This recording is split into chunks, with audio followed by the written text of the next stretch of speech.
ఒక super hit మూవీని remake చేయడం ఇప్పుడు కత్తి మీద సాము లాంటిది. ఒక స్టార్ హీరో ఒక రీమేక్ చేస్తున్నాడంటే చాలు, అది ఏ భాషా చిత్రమైనా సరే ఓటీటీలో వెతికి మరీ చూసేస్తున్నారు. అయితే ఆ తర్వాత రీమేక్ సినిమాను ఒరిజినల్గా పోల్చి చూస్తున్నారు. ఏమాత్రం తక్కువగా అనిపించిన విమర్శలు తప్పవు. అయితే డైరెక్టర్ హరీష్ శంకర్ విషయంలో మాత్రం సినీ ప్రియులకు అపారమైన నమ్మకం ఉంది.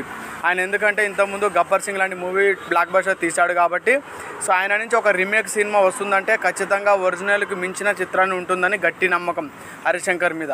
ఆ నమ్మకానికి కారణం గబ్బర్ సింగ్, గద్దలకొండ గణేష్ సినిమాలే దానికి ఉదాహరణ.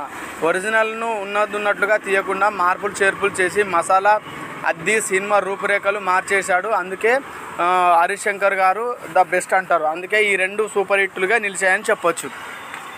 సో మిస్టర్ బచ్చన్ విషయంలోనూ హరీష్ శంకర్ ఇలాగే మార్పులు చేశాడని చాలామంది విశ్వసిస్తున్నారు.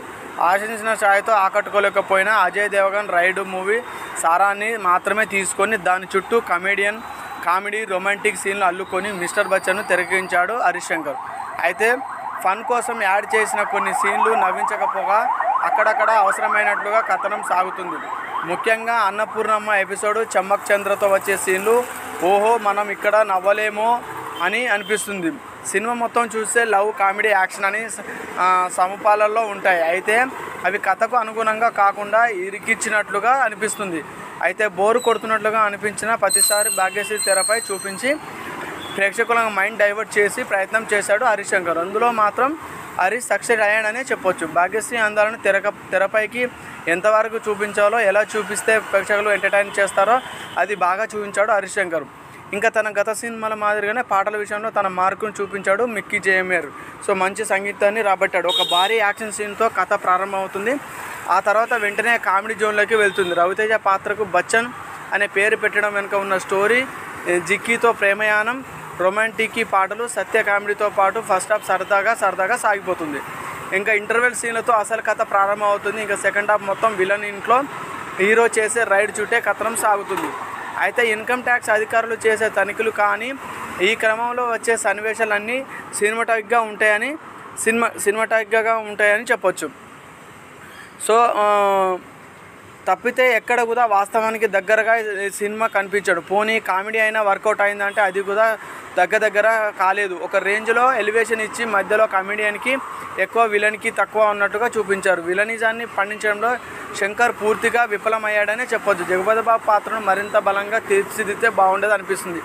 క్లైమాక్స్లో కూడా రొటీన్గా ఉంటుంది. అయితే రైడ్ మూవీ చూడని వాళ్ళకు లాజిక్లను పట్టించుకొని బీసీ సెంటర్లకు ఆడియన్స్కి మాత్రం మిస్టర్ బచ్చన్ ఆలోచించే అవకాశం ఉన్నది. సో మిస్టర్ బచ్చన్ పాత్రలో రవితేజ జీవించేశాడనే చెప్పొచ్చు. తెరపైకి వీటేజ్ రవితేజను చూస్తారు. యాక్షన్తో పాటు డ్యాన్స్ కూడా ఇరగదీశాడు. సినిమా ప్రారంభం నుంచి ఎడిటింగ్ వరకు చాలా ఎనర్జీగా కనిపిస్తాడు. ఇంకా భాగ్యశ్రీ బోర్సే సినిమాకు స్పెషల్ అట్రాక్షన్. జిక్కీ పాత్రలో ఒదిగిపోయింది. తెరపై అందాలను ప్రదర్శించడమే కాదు చక్కటి అభినయంతో ఆకట్టుకుంది. డ్యాన్స్ ఇరగదీసింది. హీరోయిన్ల మధ్య కెమిస్ట్రీ బాగా వర్కౌట్ అయింది. విలన్గా జగపతి బాబు బాగానే నటించాడు. అయితే ఆయన పాత్రను మరింత బలంగా తీర్చిదిద్దితే బాగుండేది అనిపిస్తుంది. సత్య తనదైన కామెడీతో నవ్వించే ప్రయత్నం చేశాడు. ఇంకా స్పెషల్ రోల్లో మెరిసిన సిద్ధు జొన్నలగడ్డ తనదైన స్టైల్లో యాక్షన్ సీన్స్ ఆదరగొట్టేశాడు. తనికెల భరణి సచ్చి దేవకన్, అన్నపూర్ణమ్మ, చమ్మక్ చంద్రతో మిగిలిన నటుడు తన పాత్ర పరిధిగా వేయించాడు. సాంకేతిక పరంగా సినిమా బాగుంది. మిక్కీ జేఎంఆర్ సంగీతానికి పాటలు ప్రధాన బాణంగా చెప్పవచ్చు. సినిమాకే పాటలు సూపర్ హిట్ అయితే అవి తెరపై మరింత ఆకట్టుకునే విధంగా ఉంటాయి. బీజిఎం బాగుంది. సినిమాటోగ్రఫీ బాగుంది. మన మాస్ మహారాజా యొక్క యాక్షన్ కానీ, కామెడీ కానీ, రొమాన్స్ కానీ, రొమాంటిక్ కానీ మనం చూసుకుంటే ఈ సినిమా కంపల్సరీ చూడాల్సిందే. సో అంతా బాగా నటించాడు మన రవితేజ మాస్ మహారాజా. సో ఈసారి 15th ఆగస్టుకి ఈయన కూడా బిగ్గెస్ట్ హిట్గా కొట్టుకొని బ్లాక్ బస్టర్ ఖాతాలో వేసుకున్నాడని చెప్పొచ్చు. చాలా డిఫరెంట్ యాంగిల్లో, చాలా డిఫరెంట్ రోల్లో మన బచ్చన్ రవితేజ గారు నటించడం జరిగింది. సో చూసారు కదా ఫ్రెండ్స్. మరొకసారి మా వీడియో నచ్చినట్లయితే ప్లీజ్ సబ్స్క్రైబ్ చేయండి, లైక్ చేయండి, షేర్ చేయండి ప్లీజ్.